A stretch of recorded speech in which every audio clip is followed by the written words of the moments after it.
À tous ceux qui investissent en bourse, vous savez combien vous payez de flat tax? Parce que quand vous avez un contrat rentable, qui est déjà la première épreuve, une fois que vous faut les déclarer, sur 15 000 euros d'intérêt, vous pouvez passer du simple au double en termes de fiscalité. Et tout ça, si tu n'as pas choisi la bonne enveloppe fiscale. Et pour le cas pratique, ça va être très simple. On va reprendre cet exemple. 15 000 euros d'intérêt, si tu les avais générés à travers un compte titre, tu paierais combien de flat tax? La flat tax, c'est l'impôt forfaitaire sur les placements financiers. Elle est de 30%. Donc pour 15 000 euros d'intérêt, tu viens payer 4 500 euros d'impôt et la différence, c'est ce que tu peux garder dans ta poche. C'est classique, c'est automatique et c'est surtout immanquable. Deuxième enveloppe, l'assurance vie qui est détenue depuis plus de 8 ans. Après 8 ans, on va débloquer des avantages fiscaux et donc si on prend le même cas, même investisseur, même intérêt, donc 15 000 euros d'intérêt, eh bien il faut savoir une chose, quand on est célibataire, on a le droit à 4 600 euros d'abattement. Quand on est en couple, c'est 9 200. Donc quelqu'un de célibataire avec 15 000 euros d'intérêt, il ne sera pas imposé sur 15 000, mais 15 000 moins 4 600. Donc on va calculer ses impôts sur 10 400.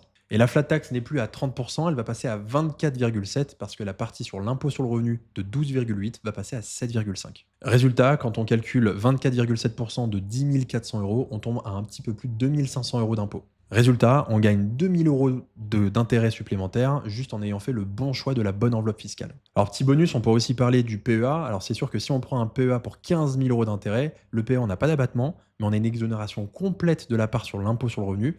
Donc, techniquement parlant, on ne paye plus 30%, mais 17,2.